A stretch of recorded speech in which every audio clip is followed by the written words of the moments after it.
चल रही गुरबाणी शब्द की जो विचार है, जो गुरकिरपा द्वारा आपां सारे रल मिल के करते हाँ, जिन्नी क सोझी गुरबाणी बख्शदी है उन्नी क विचार की जाती है।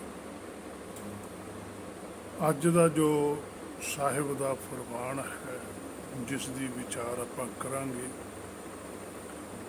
पातशाह कहते अमुलो अमुल आख्या ना जाए, आख आख रहे लिव लाए। दरगाह का जो फरमान है व हुक्म है वो अमुल है, अमुलो अमुल है। ਉਹਦਾ ਮੁੱਲ पा के भी, भाव के हुक्म नूं जान के भी, समझ के भी, विचार के भी ਉਹਦੇ बारे दसना औखा हो जाता है, ते ना कोई उसका मुੱਲ पा सके ते ना कोई पा सकता है। बहुत ग्रंथ हैं जो लिखे गए, सब ने अखीर नूं बेअंती आखे, नेत नेत ही आखे, सब ने ही उस हुक्म के अगे नमस्कार की, सिजदा किया। सो उस हुक्म बारे आख के भी नहीं आख्या जाता। साचे नाम की तिल वडियाई, पातशाह कहते जिन्ना क भी असी हुक्म बारे व्याख्यान किया वो भी एक तिल जिन्ना ही किया, वो भी सिर्फ मनुखा बुद्धि की समझ च आ जाए। हुक्म का पसारा जिहड़ा वो बेअंत है तो हुक्म भी बेअंत है।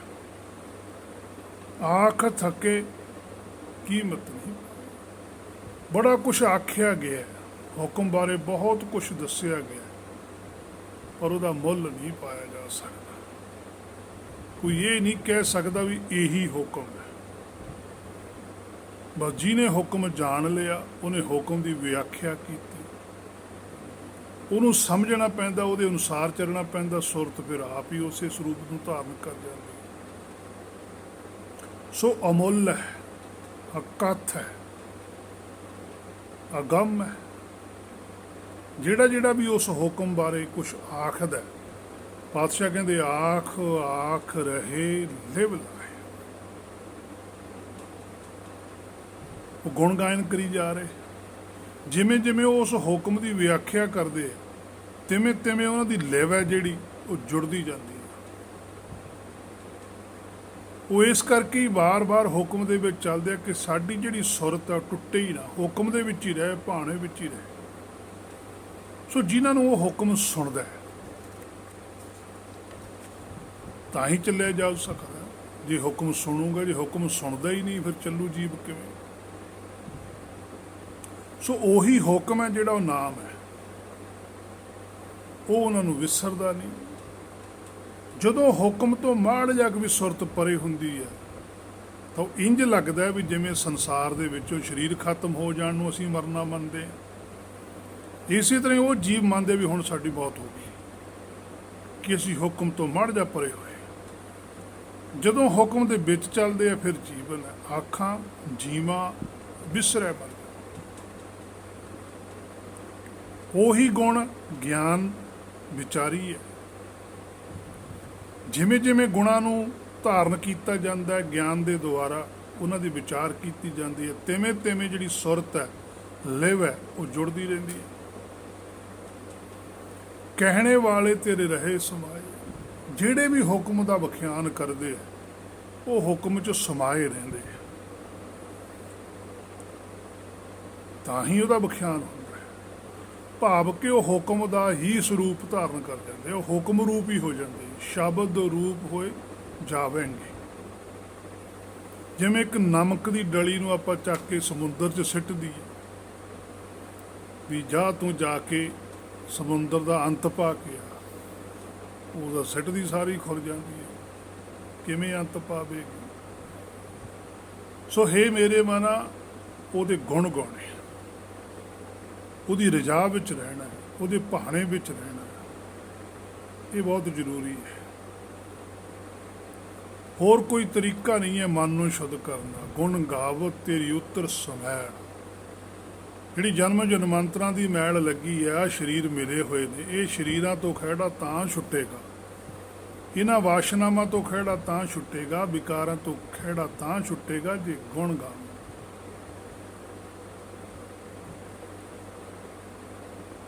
ਹੇ ਮੇਰੇ ਮਨਾ, ਤੂੰ ਆਪਣੇ ਅੰਦਰ ਛਾਤੀ ਮਾਰ ਕੇ ਚੱਲ। ਸੋ ਉਹਦੇ ਜਿਹੜੇ ਗੁਣ ਨੇ ਉਹ ਅਮੁੱਲ ਨੇ, ਅਮੁੱਲੋ ਅਮੁੱਲ, ਆਖਿਆ ਨਾ ਜਾਏ। ਆਖ ਆਖ ਰਹੇ ਲਿਵ ਲਾਏ। ਜਿਹੜਾ ਜਿਹੜਾ ਵੀ ਉਸਦੀ ਵਿਆਖਿਆ ਕਰਦਾ ਉਹਦੀ ਸੁਰਤ ਜੁੜੀ ਰਹਿੰਦੀ ਹੈ। ਉਸ ਤੋਂ ਅੱਗੇ ਪਾਤਸ਼ਾਹ ਕਹਿੰਦੇ ਆਖੈ ਵੇਦ ਪਾਠ ਪੁਰਾਣ, ਆਖੈ ਪੜ੍ਹੇ ਕਰੇ ਵਖਿਆਨ। ਜੈਸਾ ਤੂੰ ਤੈਸਾ ਤੂੰ ਹੀ, ਕਿਆ ਉਪਮਾ ਦੀਜੈ। ਵੇਦ ਪੜ੍ਹ ਕੇ ਪਾਠੀਆਂ ਨੇ ਪੁਰਾਣ ਲਿਖੇ, ਬੇਅੰਤ ਕਹਿ ਰਹੇ ਹਨ ਕਿ ਤੇਰੀ ਸ਼ਕਤੀ ਅਪਾਰ ਹੈ, ਤੇਰੇ ਵਰਗਾ ਸੰਸਾਰ ਵਿੱਚ ਕੁਝ ਹੋਰ ਨਹੀਂ। ਫਿਰ ਕੀ ਕਹਿਣ, ਕਿਉਂਕਿ ਕੋਈ ਐਸੀ ਚੀਜ਼ ਹੀ ਨਹੀਂ ਜਿਹੜੀ ਉਸ ਦੇ ਬਰਾਬਰ ਦੀ ਹੋਵੇ। ਸਿਰਫ ਮਿਸਾਲਾਂ ਦੇ ਕੇ, ਪ੍ਰਮਾਣ ਦੇ ਕੇ ਸਮਝਾਇਆ ਜਾਂਦਾ ਹੈ ਕਿ ਰੂਪ ਤੇਰਾ ਜਿਹੜਾ, ਵਜੂਦ ਤੇਰਾ, ਪਰ ਉਹ ਅਗੰਮ ਹੈ ਵੀ ਅਗੰਮ, ਮਨੁੱਖੀ ਬੁੱਧੀ ਤੋਂ ਵੀ ਪਰੇ। ਸਭ ਤੋਂ ਸ੍ਰੇਸ਼ਟ ਜੁਨੀ ਗਿਣਦੇ ਆ ਸੰਸਾਰ ਦੇ ਅੰਦਰ ਮਨੁੱਖ ਨੂੰ, ਪਰ ਮਨੁੱਖ ਦੀ ਬੁੱਧੀ ਤੋਂ ਵੀ ਪਰੇ ਹੈ ਪਰਮੇਸ਼ਰ। ਇਸੇ ਕਰਕੇ ਮਨੁੱਖ ਨੂੰ ਗੁਰਬਾਣੀ 'ਚ ਇਹੀ ਫਰਮਾਨ ਦਿੱਤਾ ਵੀ ਤੂੰ ਆਪਣੇ ਆਪ ਨੂੰ ਹੀ ਜਾਣ ਲੈ। ਬਸ ਜਿੱਦਣ ਤੂੰ ਆਪਣੇ ਆਪ ਨੂੰ ਜਾਣ ਲਿਆ, ਆਪਣੇ ਮੂਲ ਨੂੰ ਜਾਣ ਲਿਆ, ਸਮਝ ਲਈ ਤੂੰ ਹੁਕਮ ਨੂੰ ਵੀ ਜਾਣ ਲਿਆ। ਪਰ ਜੇ ਤੂੰ ਸਿੱਧਾ ਉਹਨੂੰ ਹੁਕਮ ਨੂੰ ਜਾਣਨਾ ਚਾਹੇਂਗਾ, ਪਰਮੇਸ਼ਰ ਨੂੰ ਜਾਣਨਾ ਚਾਹੇਂਗਾ, ਨਹੀਂ ਜਾਣ ਸਕਦਾ।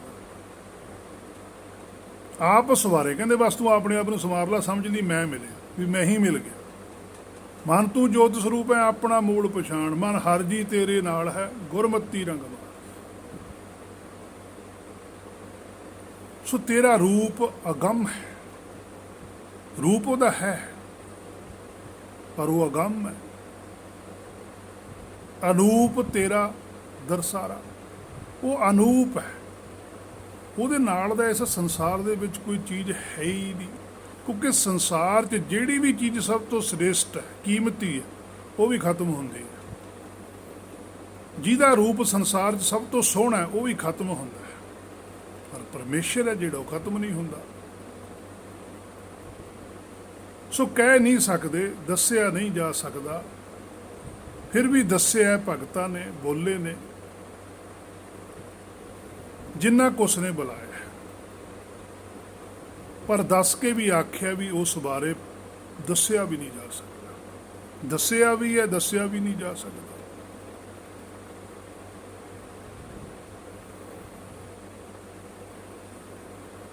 ਸੋ ਭਗਤ ਸਾਹਿਬਾਨ ਉਹਦੇ ਬੁਲਾਇਆ ਬੋਲੇ,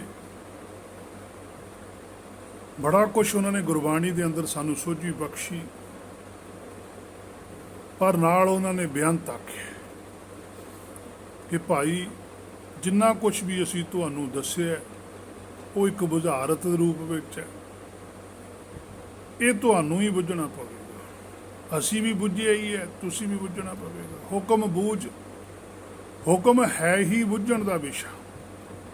ਜਿਹਨੇ ਬੁੱਝ ਲਿਆ ਉਹਦੀ ਨਿਸ਼ਾਨੀ ਹੈ ਪਰਮ ਪਦ। ਇਹ ਵੀ ਨਿਸ਼ਾਨੀ ਹੈ ਵੀ ਜਿਹਨੇ ਹੁਕਮ ਬੁੱਝਿਆ ਹੋਊਗਾ ਉਹਦੇ ਕੋਲ ਪਰਮ ਪਦ ਦੀ ਪ੍ਰਾਪਤੀ ਹੋ। ਜਿਹਨੇ ਹੁਕਮ ਬੁੱਝਿਆ ਉਹਦੇ ਅੰਦਰ ਹਉਮੈ ਨਹੀਂ। ਹਉਮੈ ਨਾਵੇ ਨਾਲ ਵਿਰੋਧ ਹੈ, ਦੋਏ ਨਾ ਬਸੈ ਇਕੱਠਾ। ਆਖੈ ਵੇਦ ਪਾਠ ਪੁਰਾਣ, ਆਖਿਆ ਬਹੁਤ ਕੁਛ ਗਿਆਨੀਆਂ ਨੇ ਵੀ ਆਖਿਆ, ਪਾਠ ਕਰਨ ਵਾਲਿਆਂ ਨੇ ਵੀ ਆਖਿਆ, ਪੁਰਾਣਾਂ ਵਿੱਚ ਵੀ ਬਹੁਤ ਕੁਛ ਲਿਖਿਆ। ਆਖੈ ਪੜ੍ਹੇ ਕਰੈ ਵਖਿਆਨ। ਹੁਣ ਜੋ ਵੇਦ ਪੁਰਾਣ ਪੜ੍ਹਦੇ ਹਨ ਉਹੀ ਵਖਿਆਨ ਕਰਦੇ ਆ, ਜਿਵੇਂ ਅੱਜ ਆਪਾਂ ਗੁਰਬਾਣੀ ਪੜ੍ਹਦੇ ਆ। ਆਪਾਂ ਵੀ ਬੇਅੰਤੀ ਆਖਦੇ, ਪਰ ਫਿਰ ਵੀ ਕੁਝ ਆਪਣੀ ਮੱਤ ਨੂੰ ਵਰਤਣ ਵਾਲੇ ਆਤਮ ਗਿਆਨ ਨੂੰ ਨਹੀਂ ਬਦਲ ਸਕਦੇ। ਹਾਂ, ਆਪਣੀ ਮੱਤ ਦੀ ਕੂਟਨੀਤੀ ਨਾਲ ਇਹਨਾਂ ਗ੍ਰੰਥਾਂ ਦਾ ਸਤਿਕਾਰ ਬਹੁਤ ਕਰਦੇ, ਲੋਕਾਂ ਤੋਂ ਵੀ ਕਰਵਾਉਂਦੇ ਹਨ, ਪਰ ਆਪ ਨਾਲ ਨਾਲ ਭੈ ਵੀ ਪਾਉਂਦੇ ਰਹਿੰਦੇ। ਫਿਰ ਉਸੇ ਨੂੰ ਭੈ ਜਿਹੜੀ ਦਿੱਤੀ ਜਾਂਦੀ ਹੈ ਉਹਦੀ ਇੱਕ ਰੀਤ ਬਣਾ ਦਿੰਦੇ, ਮਰਜ਼ਾਦਾ ਬਣਾ ਦਿੰਦੇ, ਤੇ ਉਹ ਰੀਤ ਬਾ ਮਰਜ਼ਾਦਾ ਬਣਾ ਕੇ ਲਾਗੂ ਕਰ ਦਿੰਦੇ, ਤੇ ਆਪ ਅਰਥਾਂ ਨੂੰ ਬਦਲਣਾ ਸ਼ੁਰੂ ਕਰ ਦਿੰਦੇ। ਤੇ ਜਿਹੜੇ ਆਮ ਲੋਕ ਹੁੰਦੇ ਹਨ ਉਹਨਾਂ ਨੂੰ ਪਤਾ ਵੀ ਨਹੀਂ ਲੱਗਦਾ, ਉਹ ਉਹਨਾਂ ਦੀਆਂ ਕਹੀਆਂ ਹੋਈਆਂ ਗੱਲਾਂ ਨੂੰ ਸੱਚ ਮੰਨਦੇ ਹਨ। ਫਰਕ ਸਿਰਫ ਵਿਖਿਆਨ 'ਚ ਪੈਂਦਾ ਹੈ। ਜੋ ਗ੍ਰੰਥਾਂ 'ਚ ਲਿਖਿਆ ਜਾਂਦਾ ਉਹ ਤਾਂ ਨਹੀਂ ਉਹ ਬਦਲਦੇ, ਪਰ ਉਹ ਜਦੋਂ ਗ੍ਰੰਥਾਂ ਦੀ ਵਿਆਖਿਆ ਕਰਦੇ ਆ ਲਿਖੇ ਹੋਏ ਦੀ, ਉਹ ਲਿਖਣ ਦੇ ਵਿਆਖਿਆ ਕਰਨ ਦੇ ਵਿੱਚ ਉਹ ਬਦਲਾਅ ਕਰ ਦਿੰਦੇ ਆ।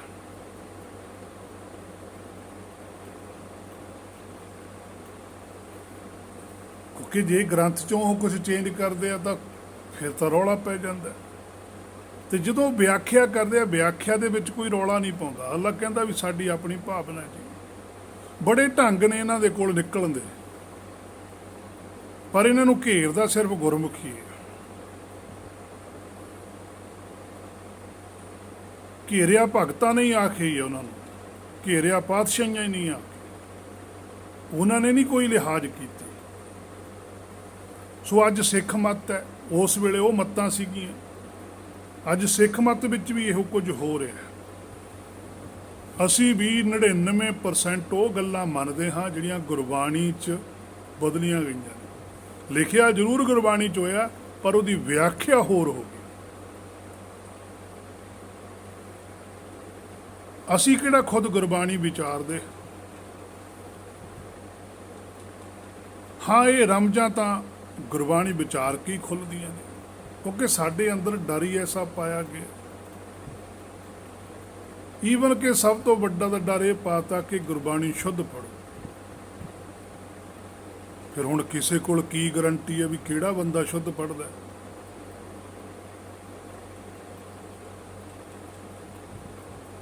ਐਸੀ ਤਾਂ ਹੁਣ ਕਿਸੇ ਦਾ ਕਿਵੇਂ ਪਤਾ ਲੱਗੂ ਵੀ ਇਹ ਸ਼ੁੱਧ ਪੜ੍ਹਦਾ? ਜਦ ਕਿ ਕਹਿਣਾ ਇਹ ਚਾਹੀਦਾ ਸੀ ਵੀ ਭਾਈ ਗੁਰਬਾਣੀ ਵੀ ਸ਼ੁੱਧ ਪੜ੍ਹੋ, ਤਰੀਕੇ ਨਾਲ ਪੜ੍ਹੋ, ਸਮਝੋ ਜ਼ਰੂਰ ਇਹਨੂੰ ਆਪਣੇ ਤੇ ਲਾਗੂ ਕਰੋ।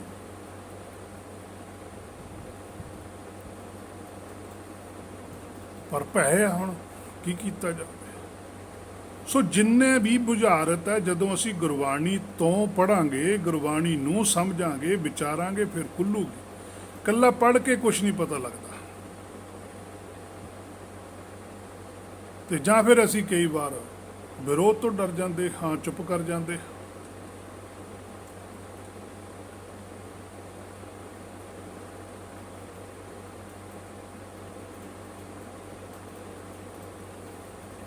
ਹਰ ਇੱਕ ਦੇ ਅੰਦਰ ਭੈ ਹੈ, ਤੇ ਉਹ ਭੈ ਪਾ ਦਿੰਦੇ ਜਿਹੜੇ ਸੰਸਾਰੀ ਧਾਰਮਿਕ ਲੋਕ ਨੇ। ਉਹਨਾਂ ਨੂੰ ਮਾਇਆ ਦਾ ਰਸ ਆਉਂਦਾ, ਉਹ ਸਾਡੇ ਲਈ ਵੀ ਮਾਇਆ ਦੇ ਰਸ ਦੀਆਂ ਚੰਗੀਆਂ ਚੰਗੀਆਂ ਗੱਲਾਂ ਕਰਦੇ, ਅਸੀਂ ਉਹਨਾਂ ਦੇ ਪ੍ਰਭਾਵ ਹੇਠ ਆ ਜਾਂਦੇ। ਪਰ ਨਿਰੋਲ ਸੱਚ ਦੀ ਗੱਲ ਕੋਈ ਨਹੀਂ ਕਰਦਾ। ਪਰ ਨਿਰੋਲ ਸੱਚ ਨੂੰ ਫਰਕ ਵੀ ਕੋਈ ਨਹੀਂ ਪੈਂਦਾ। ਜਿਵੇਂ 1 ਕਿਲੋ ਚੀਨੀ ਖਾਧੀ ਹੋਵੇ, ਫਿਰ ਥੋੜਾ ਜਿਹਾ ਕਿਣਕਾ ਹੀ ਨਮਕ ਦਾ ਖਾ ਲਈਏ ਤੇ ਸਾਰਾ ਸਵਾਦ ਹੀ ਵਿਗੜ ਜਾਂਦਾ। ਬਸ ਇਸੇ ਤਰ੍ਹਾਂ ਦੀ ਹੀ ਗੱਲ ਹੈ ਕਿ ਸੱਚ ਵਿੱਚ ਝੂਠ ਰਲਾਉਣ ਨਾਲ ਉਹ ਸੱਚ ਨਹੀਂ ਰਹਿ ਜਾਂਦਾ। ਤਾਂ ਹੀ ਤਾਂ ਗੁਰਮੁਖਾਂ ਨੇ ਕਦੇ ਵੀ ਸੱਚ ਵਿੱਚ ਝੂਠ ਨਹੀਂ ਰਲਾਇਆ ਤੇ ਨਾ ਹੀ ਕਿਸੇ ਨੂੰ ਰਲਾਉਣ ਦਿੱਤਾ। ਪਰ ਹੁਣ ਤਾਂ ਝੂਠ ਹੀ ਇੰਨਾ ਧਰਮ ਦੇ ਵਿੱਚ, ਉਹੀ ਸੱਚ ਲੱਗੀ ਜਾਂਦਾ ਹੈ। ਈਰਖਾ ਕ੍ਰੋਧ ਰੱਖ ਕੇ ਪ੍ਰਚਾਰ ਕੀਤਾ ਜਾਂਦਾ, ਪਰ ਈਰਖਾ ਕ੍ਰੋਧ ਰੱਖ ਕੇ ਪ੍ਰਚਾਰ ਨਹੀਂ ਹੁੰਦਾ ਸੱਚ ਦਾ। ਸ਼ੁੱਧ ਭਾਵਨਾ ਨਾਲ ਹੁੰਦਾ ਸੱਚ ਦਾ ਪ੍ਰਚਾਰ। ਹਾਂ, ਜੋ ਭਾਣਾ ਵਰਤੇ ਉਸ ਨੂੰ ਸਵੀਕਾਰ ਕਰਨਾ ਪੈਂਦਾ ਹੈ। ਭਗਤਾਂ ਨੇ ਵੀ ਤਰਕ ਕੀਤੇ ਨੇ, ਪਾਤਸ਼ਾਹੀਆਂ ਨੇ ਵੀ ਤਰਕ ਕੀਤੇ ਨੇ, ਪਰ ਈਰਖਾ ਨਾਲ ਨਹੀਂ। ਸਗੋਂ ਉਹਨਾਂ ਦੇ ਜੀਵਨ ਨੂੰ ਸੁਧਾਰਨ ਵਾਸਤੇ ਕਿ ਭਾਈ ਤੁਸੀਂ ਗਲਤ ਦਿਸ਼ਾ ਨੂੰ ਜਾ ਰਹੇ ਹੋ, ਇਹ ਰਸਤਾ ਸ਼ੁੱਧ ਨਹੀਂ ਹੈ। ਜੇ ਮੰਨੇ ਤਾਂ ਵੀ ਠੀਕ, ਨਹੀਂ ਮੰਨੇ ਤਾਂ ਵੀ ਠੀਕ, ਉਹਨਾਂ ਦੀ ਮਰਜ਼ੀ।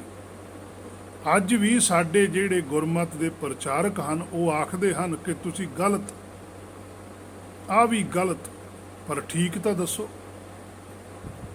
ਜੇ ਪੁੱਛੋ ਕਿ ਠੀਕ ਕੀ ਹੈ, ਫਿਰ ਆਖਣਗੇ ਜੀ ਗੁਰਬਾਣੀ ਠੀਕ ਹੈ।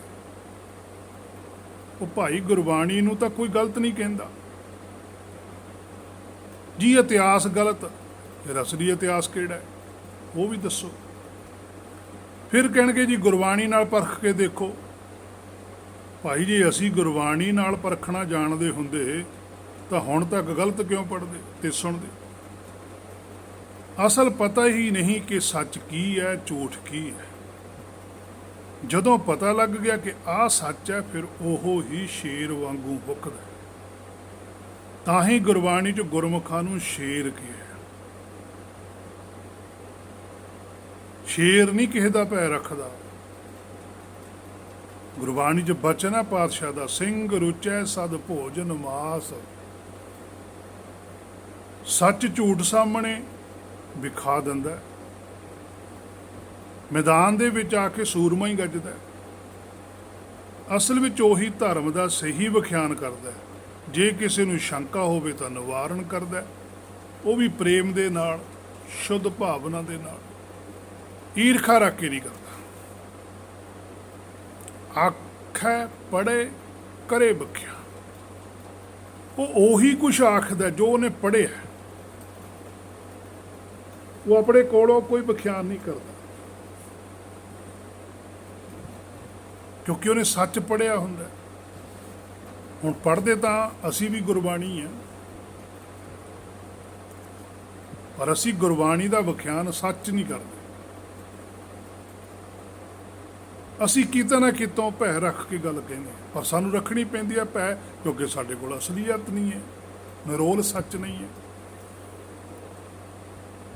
ਅਸੀਂ ਕਿਸੇ ਵੀ ਮੰਦਿਰ ਵਿੱਚ ਜਾ ਕੇ ਅੱਜ ਪੁਜਾਰੀ ਨੂੰ ਇਹ ਨਹੀਂ ਕਹਿ ਸਕਦੇ ਕਿ ਤੂੰ ਮੂਰਤੀ ਪੂਜਾ ਕਰਦਾ ਹੈ, ਪਖੰਡ। ਮੰਦਿਰ 'ਚ ਜਾ ਕੇ ਆਪਣੀਆਂ ਸਟੇਜਾਂ 'ਤੇ ਬੈਠ ਕੇ ਤਾਂ ਭਾਵੇਂ ਕਹਿ ਦਈਏ, ਪਰ ਕਿਸੇ ਪੁਜਾਰੀ ਨੂੰ ਮੰਦਿਰ ਵਿੱਚ ਪੂਜਾ ਕਰਦੇ ਨੂੰ ਨਹੀਂ ਕਹਿ ਸਕਦੇ। ਕਿਸੇ ਇਸਲਾਮ ਵਾਲੇ ਨੂੰ ਸਿਜਦਾ ਕਰਦੇ ਨੂੰ ਨਹੀਂ ਕਹਿ ਸਕਦੇ ਕਿ ਤੂੰ ਪਖੰਡ ਕਰਦਾ। ਪਰ ਜਦ ਕਿ ਗੁਰਬਾਣੀ 'ਚ ਲਿਖਿਆ ਬੁੱਤ ਪੂਜ ਪੂਜ ਹਿੰਦੂ ਮੂਏ, ਤੁਰਕ ਮੂਏ ਸਿਰ ਨਿਆਈ। ਇਹ ਹੁਣ ਗੁਰਬਾਣੀ 'ਚ ਲਿਖਿਆ ਹੋਇਆ। ਔਰ ਜਿਹੜੇ ਪੁਰਸ਼ ਨੇ ਲਿਖਿਆ ਉਹਨੇ ਕਿਸੇ ਵੇਲੇ ਵੀ ਲਿਖਿਆ, ਉਹਨੇ ਜਾ ਕੇ ਕਿਹਾ, ਵੇਖ ਕੇ ਕਿਹਾ, ਕਰਮ ਧਰਮ ਪਾਖੰਡ ਜੋ ਦਿਸੈ, ਤਿਨੀ ਜੰਮ ਜਗਾਤੀ ਲੂਟੈ, ਨਿਰਵਾਣ ਕੀ ਰਤਨ ਗਾਵੋ ਕਰਤੇਗਾ, ਨਿਮਕ ਸਿਮਰਤ ਜਿਤ ਛੂਟੈ। ਇਹ ਮੇਰੇ ਮਨਾ, ਹੁਣ ਤੂੰ ਆਪਣੇ ਅੰਦਰ ਵੀ ਨਾਲ ਦੀ ਨਾਲ ਝਾਤੀ ਮਾਰੀ ਚੱਲ। ਆਪਣੇ ਆਪ ਨੂੰ ਵੀ ਵਰਤਣਾ ਕਿ ਕਿਤੇ ਤੂੰ ਤਾਂ ਨਹੀਂ ਮੂਰਤੀ ਪੂਜਾ ਕਰਦਾ, ਤੂੰ ਤਾਂ ਨਹੀਂ ਸਿਜਦੇ ਕਰਦਾ।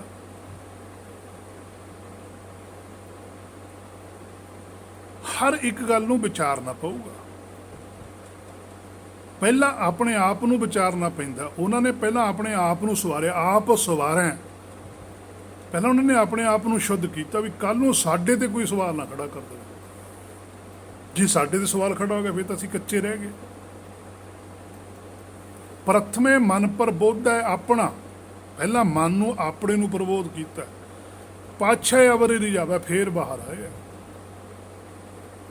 ਕਿ ਕੋਈ ਵੀ ਇੱਕ ਧਰਮ ਦਾ ਸਵਾਲ ਸਾਡੇ ਅੱਗੇ ਰੱਖ ਸਕਦਾ ਜਦੋਂ ਅਸੀਂ ਉਹਨਾਂ ਦੇ ਮੰਨੇ ਹੋਏ ਧਰਮ ਦੇ ਉੱਪਰ ਤਰਕ ਕਰਾਂਗੇ। ਜਦੋਂ ਅਸੀਂ ਉਹਨਾਂ ਦੀ ਮਨੌਤ ਨੂੰ ਰੱਦ ਕਰਨਾ ਕਿ ਸੱਚਖੰਡ ਦੀ ਮਨੌਤ ਆਏ, ਤੁਹਾਡੀ ਮਨੌਤ ਆਏ, ਇਹ ਹੁਣ ਤੁਸੀਂ ਆਪ ਆਪਣੇ ਆਪ ਫੈਸਲਾ ਕਰੋ। ਕਿਉਂਕਿ ਫਿਰ ਉਹ ਸਾਨੂੰ ਵੀ ਕਹਿਣਗੇ ਵੀ ਤੁਸੀਂ ਫਿਰ ਅਸਲ ਦੱਸੋ ਕੀ ਹੈ। ਜੇ ਸਾਡੇ ਵਾਲਾ ਝੂਠ ਹੈ, ਸਾਡੇ ਵਾਲਾ ਪਖੰਡ ਹੈ, ਫਿਰ ਅਸਲੀਅਤ ਕੀ ਹੈ। ਫਿਰ ਪਾਤਸ਼ਾਹੀਆਂ ਨੇ, ਵਾ ਭਗਤ ਸਾਹਿਬਾਨਾਂ ਨੇ, ਵਾ ਗੁਰਮੁਖਾਂ ਨੇ ਉਹ ਸੱਚ ਵੀ ਦੱਸੇ। ਐਵੇਂ ਨਹੀਂ ਕਿਸੇ ਚੀਜ਼ ਨੂੰ ਰੱਦ ਕਰ ਦਿੱਤਾ ਜਿਵੇਂ ਅੱਜ ਕਰਦੇ ਆ। ਉਸ ਵੇਲੇ ਵੀ ਰੱਦ ਕਰਦੇ ਸੀ ਪਾਤਸ਼ਾਹ, ਪਰ ਉਹਨਾਂ ਨੇ ਨਾਲ ਅਸਲੀਅਤ ਦੱਸੀ ਵੀ ਭਾਈ ਅਸਲੀਅਤ ਆਹ ਹੈ, ਆਹ ਨਾਮ ਹੈ, ਆਹ ਸੰਗਤ ਹੈ, ਆਹ ਸੇਵਾ ਹੈ, ਆਹ ਦਾਨ ਹੈ, ਆਹ ਪੁੰਨ ਹੈ, ਆਹ ਪਾਪ ਹੈ, ਆਹ ਤੀਰਥ ਹੈ, ਸਾਰਾ ਕੁਝ ਸਹੀ ਦੱਸਿਆ ਗੁਰਬਾਣੀ ਦੇ ਅੰਦਰ। ਅੱਜ ਸਿੱਖਾਂ ਦੇ ਕੋਲ ਗੁਰਬਾਣੀ ਹੈ,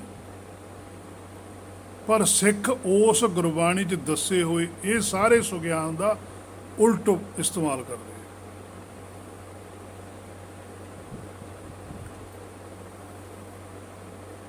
ਗੁਰਬਾਣੀ ਕਹਿੰਦੀ ਆ ਤੀਰਥ ਨਹਾਵਣ ਜਾਓ, ਤੀਰਥ ਨਾਮ ਹੈ, ਪਰ ਸਾਡੇ ਵਾਲੇ ਵੀ ਬਾਹਰ ਨੂੰ ਜਾਂਦੇ, ਕਹਿੰਦੇ ਨਹੀਂ ਜੀ ਉਹ ਤੀਰਥ ਪਵਿੱਤਰ ਹੈ, ਉੱਥੇ ਐਂ ਹੋ ਜਾਂਦਾ, ਉੱਥੇ ਆਹ ਹੋ ਜਾਂਦਾ, ਉੱਥੇ ਆਹ ਹੋ ਜਾਂਦਾ। ਗੁਰਬਾਣੀ 'ਚ ਲਿਖਿਆ, ਗੁਰਬਾਣੀ ਕਹਿੰਦੀ ਹੈ ਗੁਰ ਕੀ ਸੇਵਾ ਸ਼ਬਦ ਵਿਚਾਰ, ਕਿ ਸ਼ਬਦ ਨੂੰ ਵਿਚਾਰਨਾ ਹੀ ਸੇਵਾ ਹੈ। ਸਾਡੇ ਸਿੱਖ ਮਤ ਵਿੱਚ ਬਾਹਰ ਬਹੁਤ ਸੇਵਾ ਹੈ। ਫਿਰ ਇੱਕ ਪੰਗਤੀ ਲੈਂਦੇ ਵੀ ਦੇਖੋ ਜੀ ਗੁਰਬਾਣੀ 'ਚ ਵੀ ਤਾਂ ਲਿਖਿਆ ਅਨਕ ਭਾਂਤ ਕਰ ਸੇਵਾ ਕਰੀਏ। ਇਕੱਲੀ ਪੰਗਤੀ ਪੜ੍ਹ ਦਿੰਦੇ ਵੀ ਦੇਖੋ ਜੀ ਅਨੇਕਾਂ ਤਰੀਕਿਆਂ ਦੀ ਸੇਵਾ ਕਰਨੀ ਚਾਹੀਦੀ ਹੈ। ਗੁਰੂ ਵਾਲੀ ਨੇ ਲਿਖਿਆ ਗੁਰਦੁਆਰਿਆਂ ਵਿੱਚ ਕਰਨੀ ਚਾਹੀਦੀ। ਉਹ ਅਗਲਾ ਬਚਨ ਤਾਂ ਪੜ੍ਹੋ, ਜਿਉ ਪ੍ਰਾਣ ਧਨ ਆਗੇ ਧਰੀ ਹੈ, ਆਹ ਇਹ ਸੇਵਾ। ਉਹ ਲਿਖਿਆ ਪਾਤਸ਼ਾਹ ਨੇ ਅਨਕ ਭਾਂਤ ਕਰ ਸੇਵਾ ਕਰੀਏ। ਸੰਸਾਰ ਵਾਲੇ ਕਹਿੰਦੇ ਆ, ਉਹ ਸੰਸਾਰੀ ਲੋਕਾਂ ਦੀ ਮਨੋਸੀ ਵੀ ਆਹ ਵੀ ਸੇਵਾ, ਆਹ ਵੀ ਸੇਵਾ। ਫਿਰ ਸੱਚਖੰਡ ਨੇ ਫਰਮਾਨ ਦਿੱਤਾ ਵੀ ਭਾਈ ਮੇਰੇ ਘਰੇ ਆਹ ਸੇਵਾ ਪ੍ਰਵਾਨ ਹੈ, ਇਹ ਸੰਸਾਰ 'ਚ ਸੇਵਾ ਹੋਊਗੀ ਤੁਹਾਡੀ। ਜਿਉ ਪ੍ਰਾਣ ਧਨ ਆਗੇ ਧਰੀ ਹੈ, ਇਹ ਸੇਵਾ ਪ੍ਰਵਾਨ ਆ ਸੱਚਖੰਡ 'ਚ, ਕਿ ਜਿਉ ਨੂੰ, ਆਪਣੇ ਮਨ ਨੂੰ ਆਪਣੇ ਸਤਿਗੁਰ ਦੇ ਅੱਗੇ ਭੇਟਾ ਕਰੋ।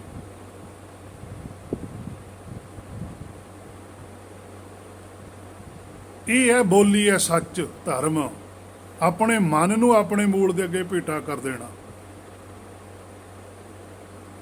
ਜਦੋਂ ਮਨ ਆਪਣੇ ਮੂਲ ਦੇ ਅੱਗੇ ਭੇਟਾ ਹੋ ਗਿਆ, ਇੱਕ ਹੋ ਗਿਆ, ਫੇਰ ਇਹ ਬਣਨਾ ਇਹਨੇ ਸੱਚ, ਫੇਰ ਇਹ ਬੋਲੂਗਾ। ਹੁਣ ਤਾਂ ਮਾਇਆ ਨੂੰ ਦੇਖ ਕੇ ਬੋਲਦਾ, ਫਿਰ ਇਸ ਹੁਕਮ ਨੂੰ ਦੇਖ ਕੇ ਬੋਲੂਗਾ, ਫਿਰ ਇਹ ਸੱਚ ਸਰੂਪ ਹੋ ਕੇ ਬੋਲੂ। ਤਾਂ ਹੀ ਪਾਤਸ਼ਾਹ ਨੇ ਲਿਖਿਆ ਸੀ ਹਾਂ ਆਪੂ ਬੋਲ ਨਾ ਜਾਣਦਾ, ਜੋ ਕਹਿਓ ਸੋ ਹੁਕਮ ਆਓ ਜੀਓ। ਕਿ ਅਸੀਂ ਆਪਣੇ ਕੋਲੋਂ ਨਹੀਂ ਕੁਝ ਵੀ ਬੋਲਿਆ, ਜੋ ਪਿੱਛੋਂ ਆਰਡਰ ਆਇਆ ਬੋਲ ਦਿੱਤਾ। ਕੋਈ ਭੈ ਨਹੀਂ, ਕੋਈ ਆਪਣਾ ਨਹੀਂ, ਕੋਈ ਬੇਗਾਨਾ ਨਹੀਂ। ਜਿਹੜੇ ਹੁਕਮ 'ਚ ਨੇ ਸਾਰੇ ਆਪਣੇ, ਜਿਹੜੇ ਹੁਕਮ ਤੋਂ ਬਾਹਰ ਹੈ ਸਾਰੇ ਬੇਗਾਨੇ ਆ। ਅਸੀਂ ਨਹੀਂ ਕਿਸੇ ਨੂੰ ਮੰਨਿਆ, ਸਾਨੂੰ ਤਾਂ ਪਿੱਛੋਂ ਹੁਕਮ ਆ ਗਿਆ, ਅਸੀਂ ਕਹਿਤਾ। ਹੁਣ ਉਹਨਾਂ ਨੇ ਵੀ ਪੜ੍ਹਿਆ ਸੀ ਕਿਤੋਂ, ਪੜ੍ਹ ਕੇ ਵਿਖਿਆਨ ਕੀਤਾ। ਅੱਜ ਅਸੀਂ ਵੀ ਪੜ੍ਹਦੇ ਹਾਂ, ਅਸੀਂ ਵੀ ਪੜ੍ਹ ਕੇ ਵਿਖਿਆਨ ਕਰਦੇ ਹਾਂ। ਪਰ ਅੱਜ ਸਾਡੇ ਪੜ੍ਹ ਕੇ ਵਿਖਿਆਨ ਕਰਨ ਦੇ ਵਿੱਚ ਜ਼ਮੀਨ ਅਸਮਾਨ ਦਾ ਫਰਕ ਹੈ। ਉਸ ਵੇਲੇ ਜਦੋਂ ਪਾਤਸ਼ਾਹੀਆਂ ਸੀ ਜਾਂ ਭਗਤ ਸਾਹਿਬਾਨ ਸੀ, ਉਦੋਂ ਵਿਖਿਆਨ ਹੀ ਉਹ ਕਰ ਸਕਦਾ ਸੀ ਜਿਹੜਾ ਪੜ੍ਹਨ ਜਾਣਦਾ। ਅੱਜ ਅਸੀਂ ਅੱਖਰਾਂ ਨੂੰ ਪੜ੍ਹਦੇ ਹਾਂ, ਅਸੀਂ ਗੁਰਬਾਣੀ ਨਹੀਂ ਪੜ੍ਹਦੇ। ਇਹ ਸਾਨੂੰ ਭਰਮ ਹੈ ਵੀ ਅਸੀਂ ਗੁਰਬਾਣੀ ਪੜ੍ਹਦੇ, ਅਸੀਂ ਸਿਰਫ ਇਕੱਲੇ ਅੱਖਰ ਪੜ੍ਹਦੇ ਹਾਂ। ਇਹ ਵੀ ਇੱਕ ਬਹੁਤ ਵੱਡਾ ਭੇਦ ਹੈ। ਅਸੀਂ ਅੱਖਰ ਪੜ੍ਹਦੇ ਹਾਂ ਕਿ ਓਂਕਾਰ ਸਤਿਨਾਮ ਕਰਤਾ ਪੁਰਖ ਨਿਰਭਉ ਨਿਰਵੈਰ ਅਕਾਲ ਮੂਰਤ ਅਜੂਨੀ ਸੈਭੰ ਗੁਰ ਪ੍ਰਸਾਦ। ਇਹ ਅੱਖਰ ਪੜ੍ਹਦੇ, ਗੁਰਬਾਣੀ ਥੋੜ੍ਹਾ ਪੜ੍ਹੀ। ਗੁਰਬਾਣੀ ਤਾਂ ਗਿਆਨ ਹੈ, ਉਹ ਸੁਗਿਆਨ, ਉਹ ਗਿਆਨ ਜਿਹੜਾ ਸਾਡੇ ਮਨ ਨੂੰ ਸਾਡੇ ਮੂਲ ਦੇ ਅੱਗੇ ਭੇਟਾ ਕਰਾ ਦੇਵੇ। ਜਿਵੇਂ ਆਪਾਂ ਨਹੀਂ ਕਹਿ ਦਿੰਦੇ ਮਾਇਆ 'ਚ ਵੀ ਫਲਾਨੇ ਬੰਦੇ 'ਚ ਬੜੀ ਕਲਾ ਹੈ, ਬੰਦੇ ਨੂੰ ਕੀਲ ਕੇ ਰੱਖ ਦਿੰਦਾ, ਹਿੱਲਣ ਨਹੀਂ ਦਿੰਦਾ। ਇਸੇ ਉਹ ਹੈ। ਹੁਣ ਉਹਨੇ ਪਹਿਲਾਂ ਤਾਂ ਪੜ੍ਹਿਆ ਕੁਛ, ਉਹ ਪੜ੍ਹ ਕੇ ਉਹਦੇ ਕਲਾ ਸਿੱਖੀ ਹੈ। ਉਹ ਸਿੱਖ ਕੇ ਜਦੋਂ ਇਹੋ ਜਿਹਾ ਭਾਸ਼ਣ ਦਿੰਦਾ, ਇਹੋ ਜਿਹਾ ਵਿਖਿਆਨ ਕਰਦਾ, ਦੂਜੇ ਨੂੰ ਕੀਲ ਦਿੰਦਾ। ਇਸੇ ਤਰ੍ਹਾਂ ਹੀ ਗੁਰਮੁਖ ਹੈ ਕਿ ਉਹ ਗੁਰਬਾਣੀ ਤੋਂ ਪੜ੍ਹਦਾ ਅੱਖਰਾਂ ਨੂੰ, ਅੱਖਰਾਂ ਨੂੰ ਪੜ੍ਹ ਕੇ ਉਹਦੇ ਵਿੱਚ ਜਿਹੜਾ ਤੱਤ ਹੈ, ਗੁਰਬਾਣੀ ਮੈਂ ਹਰ ਨਾਮ ਸਮਾਇਆ, ਉਹ ਜਿਹੜਾ ਨਾਮ ਤੱਤ ਹੈ ਉਹ ਖਿੱਚਦਾ ਹੈ। ਸੰਤੋ ਮਾਖਣ ਖਾਇਆ, ਛਾਛ ਪੀਐ ਸੰਸਾਰ। ਸੰਸਾਰ ਕੋਲ ਛਾਛ ਹੀ ਰਹਿ ਜਾਂਦੀ, ਲੱਸੀ ਰਹਿ ਜਾਂਦੀ ਹੈ, ਗੁਰਮੁਖ ਮੱਖਣ ਲੈ ਜਾਂਦਾ। ਇਨ ਅੱਖਰਾਂ ਮੈਂ ਕੋਈ ਗੁਰਮੁਖ ਬੁੱਝੈ। ਇਹ ਅੱਖਰਾਂ 'ਚੋਂ ਕੁਛ ਬੁੱਝਦਾ, ਕੁਛ। ਅਸੀਂ ਤਾਂ ਗੁਰਬਾਣੀ ਦੇ ਅੱਖਰਾਂ ਨੂੰ ਅੱਖਰ ਮੰਨਣ ਨੂੰ ਵੀ ਤਿਆਰ ਨਹੀਂ ਹੈਗੇ, ਕਿਉਂਕਿ ਅਸੀਂ ਪਤਾ ਨਹੀਂ ਕੀ ਤੋਂ ਪੜ੍ਹਾਈ ਪੜ੍ਹੀ ਹੋਈ ਹੈ। ਅਸੀਂ ਗੁਰਬਾਣੀ ਤੋਂ ਨਹੀਂ ਕੁਛ ਵੀ ਪੜ੍ਹਿਆ, ਅਸੀਂ ਬਾਹਰੋਂ ਕੋਈ ਪੜ੍ਹਾਈ ਪੜ੍ਹੀ ਹੈ, ਉਹ ਬਾਹਰੋਂ ਪੜ੍ਹਾਈ ਪੜ੍ਹ ਕੇ ਅਸੀਂ ਗੁਰਬਾਣੀ ਤੇ ਲਾਗੂ ਕਰਨੇ। ਜੇ ਨਾ ਅੱਜ ਕੋਈ ਕਹਿ ਦੇਵੇ, ਮੈਂ ਦੇਖਦਾ ਰਹਿਣਾ ਫੇਸਬੁੱਕ ਤੇ ਵੀ, ਉਹ ਕਈ ਲਿਖ ਦਿੰਦੇ ਆ ਵੀ ਫਲਾਣੇ ਪੰਨੇ ਤੇ ਗੁਰੂ ਸਾਹਿਬ ਨੇ ਐਂ ਲਿਖਿਆ। ਉਹ ਕਈ ਬੰਦੇ ਨਾ ਫਿਰ ਗਾਲਾਂ ਕੱਢਦੇ ਆ ਵੀ ਪੰਨਾ ਨਹੀਂ ਜੀ ਕਹਿਣਾ, ਇਹਨੂੰ ਅੰਗ ਕਹਿਣਾ।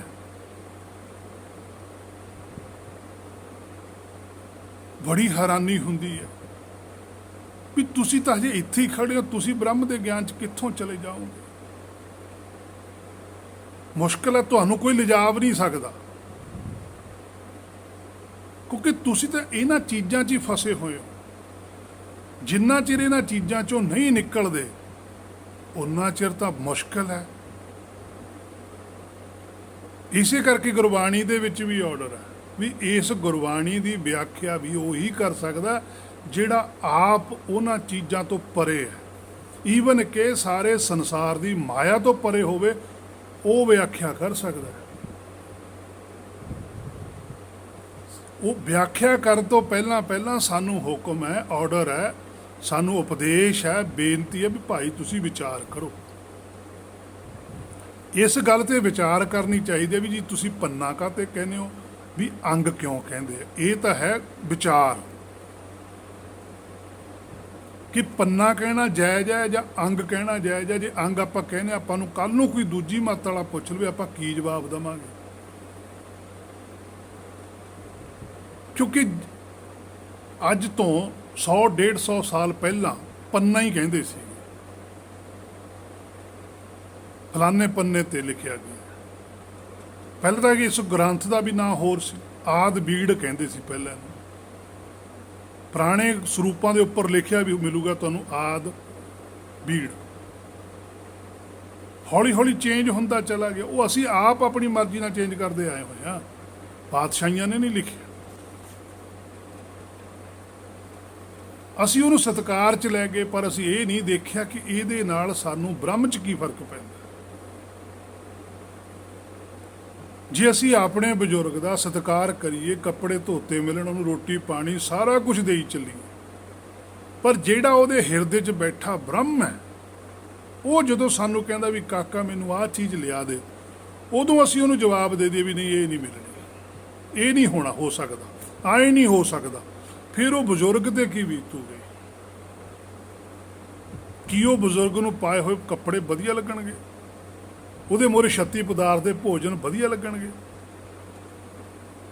ਹਰ ਵੇਲੇ ਉਹਦੇ ਕੋਲ ਰਹਿਣਾ ਕੀ ਵਧੀਆ ਲੱਗੂ, ਜਦੋਂ ਉਹਦੀ ਗੱਲ ਹੀ ਨਹੀਂ ਮੰਨੀ ਜਾ ਰਹੀ।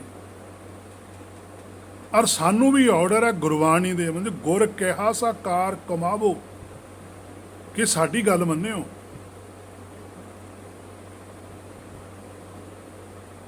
ਪਰ ਹੇ ਮੇਰੇ ਮਨਾ, ਹੁਣ ਤੂੰ ਆਪਣੇ ਅੰਦਰ ਵੇਖ ਕਿ ਬ੍ਰਹਮ ਖੁਸ਼ ਹੈ।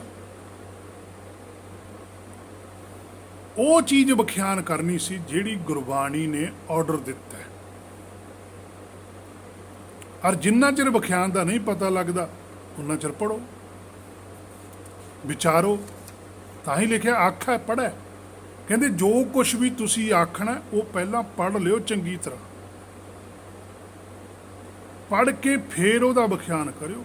ਪੜ੍ਹਨਾ ਹੁੰਦਾ ਵਿਚਾਰਨਾ, ਪੜ੍ਹਨਾ ਹੁੰਦਾ ਸਮਝਣਾ।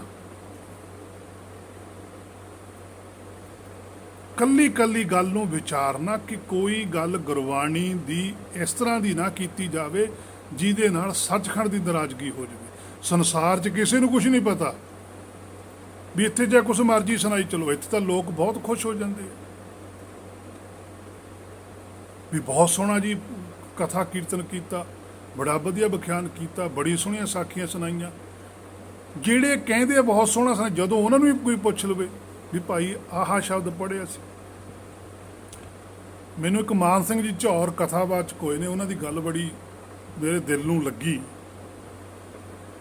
ਉਹ ਕਹਿੰਦੇ ਵੀ ਅਸੀਂ ਬਾਹਰ ਇੰਗਲੈਂਡ ਦੇ ਵਿੱਚ ਪ੍ਰਚਾਰ ਕਰਨ ਗਏ ਤੇ ਸਾਰੀ ਸੰਗਤ ਬੈਠੀ ਤੇ ਬੜਾ ਅੱਖਾਂ ਮੀਚੀਆਂ ਹੋਈਆਂ, ਸਿਰ ਹਿਲਾਉਣ ਜਦੋਂ ਮੈਂ ਕਹਿੰਦਾ ਬੋਲਾਂ। ਮੈਨੂੰ ਵੀ ਲੱਗਿਆ ਵੀ ਇਹ ਤਾਂ ਮੇਰੀ ਗੱਲ ਨੂੰ ਬੜੇ ਧਿਆਨ ਨਾਲ ਸੁਣਦੇ ਆ, ਵੀ ਵਾਕਈ ਇਹ ਗੁਰਬਾਣੀ ਦੇ ਪ੍ਰੇਮੀ ਨੇ। ਉਹ ਬੜਾ ਬੇਬਾਕ ਬੋਲਦਾ ਸੀ। ਉਹ ਕਹਿੰਦਾ ਮੇਰੇ ਮਨ ਨੇ ਕਿਹਾ ਵੀ ਥੋੜ੍ਹਾ ਜਿਹਾ ਦੇਖ ਤਾਂ ਲੈ। ਕਹਿੰਦਾ ਮੈਂ ਜੀ ਵਿਖਿਆਨ ਕਰਦੇ ਨੇ ਇੱਕ ਸ਼ਬਦ ਪੜ੍ਹਿਆ, ਉਸ ਸ਼ਬਦ ਦੀਆਂ 2 ਪੰਗਤੀਆਂ ਵਿੱਚੋਂ ਛੱਡਤੀ,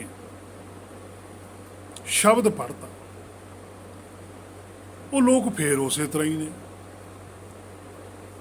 ਕਹਿੰਦੇ ਜਦੋਂ ਮੈਂ ਵਿਖਿਆਨ ਕਰਕੇ ਟਾਈਮ ਮੇਰਾ ਪੂਰਾ ਹੋ ਗਿਆ, ਮੈਂ ਉੱਠ ਕੇ ਕਮਰੇ 'ਚ ਆਇਆ, ਮੈਂ ਆਪਣੇ ਨਾਲ ਦੇ ਬੰਦਿਆਂ ਨੂੰ ਪੁੱਛਿਆ ਕਿਵੇਂ ਉਹ ਕਹਿੰਦੀ ਅੱਜ ਤਾਂ ਬਹੁਤ ਸੋਹਣੀ ਤੁਸੀਂ ਕਥਾ, ਬੜਾ ਮਨ ਲੱਗਿਆ। ਮਾਨ ਸਿੰਘ ਜੀ ਝੌਰ ਕਹਿੰਦੇ ਮੇਰੇ ਮਨ ਨੂੰ ਬੜੀ ਸੱਟ ਲੱਗੀ। ਕਹਿੰਦਾ ਫਿਰ ਮੈਂ ਕਈਆਂ ਨੂੰ ਪੁੱਛਿਆ ਵੀ ਜਦੋਂ ਤੁਸੀਂ ਸ਼ਬਦ ਸੁਣਿਆ ਵੀ ਉਹਦੇ ਵਿੱਚ ਤਾਂ ਮੈਂ 2 ਪੰਗਤੀ ਨਹੀਂ ਪੜ੍ਹੀਆਂ, ਵੀ ਤੁਸੀਂ ਕਹਿੰਦੇ ਬੜਾ ਆਨੰਦ ਆਇਆ, ਇਹਦਾ ਮਤਲਬ ਤੁਹਾਡਾ ਧਿਆਨ ਨਹੀਂ ਹੈ। ਉਹਨਾਂ ਲੋਕਾਂ ਦਾ ਫਿਰ ਇੱਕੋ ਹੀ ਜਵਾਬ ਸੀ, ਇਹ ਤਾਂ ਗੱਲ ਠੀਕ ਹੈ ਜੀ ਗਿਆਨੀ ਜੀ, ਫਿਰ ਹੁਣ ਇੰਨਾ ਧਿਆਨ ਕਿੱਥੇ ਰਹਿੰਦਾ। ਉਹ ਕਹਿੰਦਾ ਵੀ ਜਦੋਂ ਤੁਹਾਨੂੰ ਸੰਸਾਰੀ ਕੰਮਾਂ 'ਚ ਮਾੜ ਜਾਂ ਘਾਟਾ ਪੈ ਜਾਵੇ, ਤੁਹਾਨੂੰ ਤੁਹਾਡੀ ਜਾਨ ਸੁੱਕ ਜਾਂਦੀ ਹੈ, ਹੱਥਾਂ ਪੈਰਾਂ ਦੀ ਪੈ ਜਾਂਦੀ ਹੈ ਵੀ ਘਾਟਾ ਰਹਿ ਕਿਵੇਂ ਗਿਆ, ਹਿਸਾਬ ਵਿੱਚ ਫਰਕ ਕਿਵੇਂ ਪੈ ਗਿਆ। ਕਹਿੰਦਾ ਪਰ ਇੱਧਰ ਨੂੰ ਜਮਾਂ ਹੀ ਜਾਨ ਨਹੀਂ ਸੁੱਕਦੀ। ਉਸ ਤੋਂ ਬਾਅਦ ਕਹਿੰਦਾ ਸਮਾਂ ਲੰਘਦਾ ਗਿਆ, ਕਹਿੰਦਾ ਮੈਨੂੰ ਮੌਕਾ ਮਿਲਿਆ ਦਿੱਲੀ ਦੇ ਵਿੱਚ ਇਸਲਾਮ ਵਾਲਿਆਂ ਦੇ ਵਿਆਖਿਆ ਕਰਨ ਦਾ। ਕਹਿੰਦਾ ਮੈਂ ਜਦੋਂ ਮਦਰਸੇ ਦੇ ਅੰਦਰ ਗਿਆ, ਜਿੱਥੇ ਉਹ ਬੈਠਦੇ ਆ, ਮਸਜਿਦ ਤੋਂ ਬਾਹਰ ਪੜ੍ਹਾਉਂਦੇ ਆ, ਜਦੋਂ ਮੈਂ ਉੱਥੇ ਬੈਠ ਕੇ ਪ੍ਰਚਾਰ ਸ਼ੁਰੂ ਕੀਤਾ, ਕਹਿੰਦਾ ਉੱਥੇ ਬਹੁਤ ਮੁਸਲਮਾਨ ਬੈਠੇ ਸੀ ਜਿਹੜੇ ਸਿੱਖ ਸੀ ਕੁਰਾਨ ਦੇ। ਕਹਿੰਦਾ ਮੈਂ ਕਿਹਾ ਵੀ ਦੇਖੀ ਇੱਥੇ ਵੀ। ਕਹਿੰਦਾ ਜਦੋਂ ਮੈਂ ਕੁਰਾਨ ਸ਼ਰੀਫ ਦਾ ਇੱਕ ਸਪਾਰਾ ਪੜ੍ਹਿਆ ਤੇ ਦੂਜਾ ਪੜ੍ਹਨ ਲੱਗਿਆ, ਉਹਦੇ ਵਿੱਚੋਂ ਮੈਂ ਇੱਕ ਸ਼ਬਦ ਛੱਡਿਆ। ਕਹਿੰਦਾ ਹਜੇ ਮੈਂ ਛੱਡ ਕੇ ਦੂਜੇ ਹੀ ਪੜ੍ਹਿਆ, ਸਾਰੇ ਖੜੇ ਹੋ ਗਏ। ਉਹ ਕਹਿੰਦੇ ਜੀ ਗਿਆਨੀ ਜੀ ਤੁਸੀਂ ਤਾਂ ਸਪਾਰੇ ਦਾ ਇੱਕ ਅੱਖਰ ਹੀ ਨਹੀਂ ਪੜ੍ਹਿਆ, ਸ਼ਬਦ ਹੀ ਨਹੀਂ ਪੜ੍ਹਿਆ, ਇਹਨੂੰ ਸਹੀ ਪੜ੍ਹੋ। ਕਹਿੰਦਾ ਮੇਰੀਆਂ ਅੱਖਾਂ 'ਚ ਪਾਣੀ ਆ ਗਿਆ ਵੀ ਵਾਕਿਆ ਹੀ ਤੁਹਾਡਾ ਤੇ ਸਾਡਾ ਫਰਕ ਹੈ। ਇੰਨਾ ਜ਼ਿਆਦਾ ਖਿਆਲ ਰੱਖਦੇ ਕਿ ਕੁਰਾਨ 'ਚ ਕੀ ਲਿਖਿਆ ਹੈ, ਕਿਉਂਕਿ ਉਹ ਬਚਪਨ ਤੋਂ ਸਿਖਾਉਂਦੀ ਇਹ ਕੁਛ ਹੈ। ਸਾਡੇ ਤਾਂ ਸਿਖਾਉਂਦੇ ਹੀ ਕੁਛ ਹੋਰ ਨੇ। ਸਾਡੇ ਸਿਰਫ ਗੁਰਬਾਣੀ ਪੜ੍ਹਨੀ ਸਿਖਾਉਂਦੇ ਆ, ਸਮਝਣੀ ਨਹੀਂ ਸਿਖਾਉਂਦੇ। ਸਾਨੂੰ ਪੜ੍ਹਾਉਂਦੇ ਕੀ ਹੈ, 10 ਪਾਤਸ਼ਾਹੀਆਂ ਦੇ ਨਾਂ ਕੀ ਨੇ, 5 ਪਿਆਰੇ ਕਿਹੜੇ ਆ, 4 ਸਾਹਿਬਜ਼ਾਦੇ ਕਿਹੜੇ ਆ, ਧਾਰਮਿਕ ਸਥਾਨ ਕਿਹੜੇ ਕਿਹੜੇ ਆ। ਉਹ ਇਹ ਚੀਜ਼ ਸਾਨੂੰ ਥੋੜ੍ਹਾ ਪੜ੍ਹਾਉਣੀ ਸੀ। ਸਾਨੂੰ ਪੜ੍ਹਾਉਂਦੇ ਕਿ ਗੁਰਬਾਣੀ ਤੁਹਾਨੂੰ ਕੀ ਕਹਿੰਦੀ। ਬੱਚੇ ਨੂੰ ਸਿਖਾਉਣਾ ਸੀ ਗੁਰਬਾਣੀ ਬਾਰੇ ਕਿ ਇੱਕ ਕੀ ਹੈ, ਓਅੰਕਾਰ ਕੀ ਹੈ, ਸਤਨਾਮ ਕੀ ਹੈ, ਕਰਤਾਪੁਰ। ਇਹ ਚੀਜ਼ਾਂ ਬੱਚੇ ਦੇ ਮਨ 'ਚ ਵਸਾਉਂਦੇ। ਤੇ ਸਾਡੇ ਤਾਂ ਬੱਚਿਆਂ ਦੇ ਮਨਾਂ 'ਚ ਬਾਹਰਲੀਆਂ ਗੱਲਾਂ ਵਸੀਆਂ ਹੋਈਆਂ ਨੇ। ਇਹੋ ਜਿਹੀਆਂ ਸਾਖੀਆਂ ਬੱਚਿਆਂ ਦੇ ਮਨਾਂ 'ਚ ਵਸ ਗਈਆਂ, ਉਹ ਕਿੱਥੇ ਗੁਰਬਾਣੀ ਦੇ ਨੇੜੇ ਆ ਜਾਣਗੇ, ਮੁਸ਼ਕਲ ਹੈ। ਇੱਕ ਅਨਮਤ ਦੀ ਸਾਖੀ ਹੈ। ਉਹ ਕਹਿੰਦੀ ਜੀ ਜਿਹੜਾ ਗੁਰਬਾਣੀ ਦਾ ਪਾਠ ਕਰਦੇ ਆ ਨਾ, ਗਲਤ ਪਾਠ ਕਰਦੇ ਆ, ਤਾਂ ਗੁਰੂ ਸਾਹਿਬ ਨੇ ਕਿਹਾ ਵੀ ਸਾਡੇ ਰੋਮ ਪੱਟ ਹੁੰਦੇ। ਵੀ 10ਵੇਂ ਪਾਤਸ਼ਾਹ ਵੇਲੇ ਇੱਕ ਬੰਦਾ ਪਾਠ ਗਲਤ ਕਰਦਾ ਸੀ, ਗੁਰੂ ਸਾਹਿਬ ਦੇ ਰੋਮ ਪੱਟ ਹੁੰਦੇ ਸੀ। ਗੁਰੂ ਸਾਹਿਬ ਨੇ ਸਿੱਖਾਂ ਨੂੰ ਬੁਲਾਇਆ ਵੀ ਇਹਦੇ ਥੱਪੜ ਮਾਰੋ, ਵੀ ਇਹ ਸਾਡੇ ਬੇਅਦਬੀ ਕਰਦਾ, ਸਾਡੇ ਰੋਮ ਪੱਟਦਾ। ਉਹ ਬੱਚੇ ਨੇ ਮੈਨੂੰ ਇਹ ਸਾਖੀ ਸੁਣਾਈ ਤੇ ਮੈਨੂੰ ਬੜਾ ਦੁੱਖ ਲੱਗਿਆ। ਮੈਂ ਉਹਨੂੰ ਪੁੱਛਿਆ ਵੀ ਤੂੰ ਕਿੱਥੋਂ ਸੁਣੀ। ਉਹ ਕਹਿੰਦਾ ਜੀ ਮੈਨੂੰ ਤਾਂ ਪਿੰਡੋਂ ਗ੍ਰੰਥੀ ਨੇ ਸੁਣਾਈ ਹੈ। ਮੈਂ ਕਿਹਾ ਵੀ ਤੂੰ ਹੁਣ ਉਹ ਗ੍ਰੰਥੀ ਨੂੰ ਜਾ ਕੇ ਗੱਲ ਆਖੀ, ਮੇਰਾ ਭਾਵੇਂ ਨਾਂ ਲੈ ਦੀ। ਕਹੇ ਜੀ ਜਿਸ ਹਿਸਾਬ ਨਾਲ ਤੁਸੀਂ ਇਹ ਸਾਖੀ ਸੁਣਾਈ ਆ, ਵੀ ਉਸ ਹਿਸਾਬ ਨਾਲ ਤਾਂ ਫਿਰ ਅੱਜ 10ਵੇਂ ਪਾਤਸ਼ਾਹ ਨਾਲ ਕੀ ਬੀਤਦੀ ਹੋ। ਅੱਜ ਤਾਂ ਸਾਰੀ ਗੁਰਬਾਣੀ ਗਲਤ ਪੜ੍ਹਦੇ ਆ। ਅੱਜ ਕਿਹਦੇ ਕੋਲ ਸਬੂਤ ਹੈ, ਕਿਹੜਾ ਆ ਕੇ ਇਹਨਾਂ ਨੂੰ ਕਹੂਗਾ ਵੀ ਤੂੰ ਸ਼ੁੱਧ ਪੜ੍ਹ। ਕਿਸੇ ਨੂੰ ਅੱਜ ਕਹੂ 10ਵੇਂ ਪਾਤਸ਼ਾਹ। ਮੈਂ ਕਿਹਾ ਕਾਕਾ ਇਸ ਤਰ੍ਹਾਂ ਨਹੀਂ ਹੈ। ਗੁਰੂ ਸਾਹਿਬ ਤਾਂ ਪਿਆਰ ਹੀ ਬਹੁਤ ਕਰਦੇ ਸੀ। ਉਹ ਤਾਂ ਹਰ ਇੱਕ ਦਾ ਭਲਾ ਚਾਹੁੰਦੇ ਸੀ। ਜੇ ਯੁੱਧ ਜੰਗ ਵੀ ਉਹਨਾਂ ਨੇ ਲੜੇ, ਉਹ ਵੀ ਕਿਸੇ ਦੇ ਭਲੇ ਵਾਸਤੇ ਲੜਿਆ, ਨਾ ਕਿ ਕਿਸੇ ਨੂੰ ਮਾਰਨ ਵਾਸਤੇ। ਮਾਰ ਮਾਰ ਕੇ ਬੰਦੇ ਉਹਨਾਂ ਨੇ ਕੋਈ ਰਿਕਾਰਡ ਨਹੀਂ ਸੀ ਬਣਾਉਣਾ। ਔਰ ਜਿਸ ਹਿਸਾਬ ਨਾਲ ਅਸੀਂ ਉਹਨਾਂ ਦਾ ਅੱਜ ਲੜਾਈ ਦਾ ਵੀ, ਯੁੱਧ ਜੰਗਾਂ ਦਾ ਵਰਣਨ ਕੀਤਾ, ਉਹ ਵੀ ਇਸ ਤਰ੍ਹਾਂ ਨਹੀਂ ਸੀਗਾ। ਬਹੁਤ ਥੋੜੇ ਬੰਦੇ ਲੜਦੇ ਹੁੰਦੇ ਸੀ, ਥੋੜੇ ਬੰਦੇ ਨੇ ਸੱਟਾਂ ਜ਼ਿਆਦਾ ਵੱਜਦੀਆਂ ਸੀ, ਮਰਦੇ ਘੱਟ ਸੀ।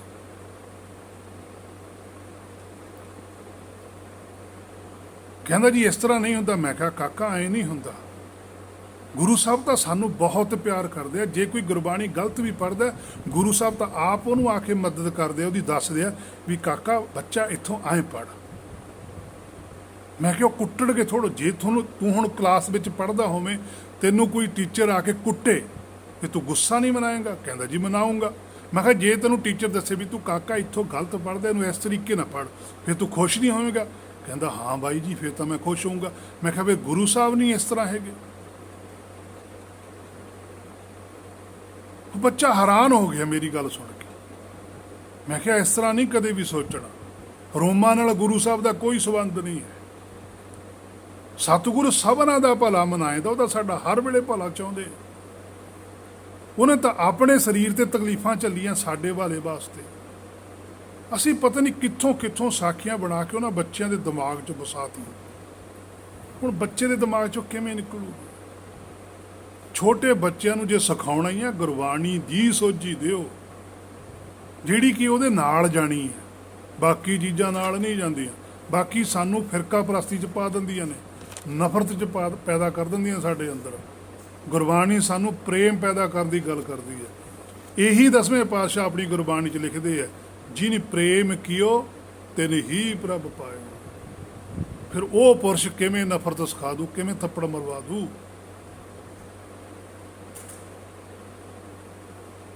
ਸੋ ਸ਼ੁੱਧ ਗਿਆਨ ਪ੍ਰਾਪਤ ਕਰੋ। ਜਿਹੜੀ ਚੀਜ਼ ਦਾ ਨਹੀਂ ਪਤਾ ਲੱਗਦਾ ਉਹਦੀ ਵਿਚਾਰ ਕਰੋ। ਇੱਕ ਵਾਰ ਵਿਚਾਰੋ, 2 ਵਾਰੀ ਵਿਚਾਰੋ, 100 ਵਾਰੀ ਵਿਚਾਰੋ, 1000 ਵਾਰੀ ਵਿਚਾਰੋ। ਗੁਰਬਾਣੀ ਦੀ ਇੱਕ ਇੱਕ ਗੱਲ ਨੂੰ ਹਜ਼ਾਰਾਂ ਵਾਰੀ ਵਿਚਾਰ ਕੇ ਫਿਰ ਕਿਸੇ ਨਾਲ ਸਾਂਝੀ ਕਰਨੀ ਚਾਹੀਦੀ ਹੈ।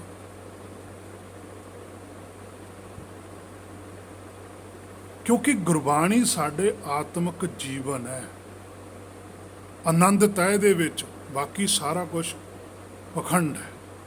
ਸੋ ਇੱਥੋਂ ਤੱਕ ਅੱਜ ਦੀ ਵਿਚਾਰ ਸੀ ਜੋ ਗੁਰ ਕਿਰਪਾ ਦੁਆਰਾ ਕੀਤੀ ਗਈ ਆ। ਅਗਲੀ ਵਿਚਾਰ ਜੇ ਗੁਰ ਨੇ ਚਾਹਿਆ ਫਿਰ ਕੀਤੀ ਜਾਵੇਗੀ। ਵਾਹਿਗੁਰੂ ਜੀ ਕਾ ਖਾਲਸਾ, ਵਾਹਿਗੁਰੂ ਜੀ ਕੀ ਫਤਿਹ।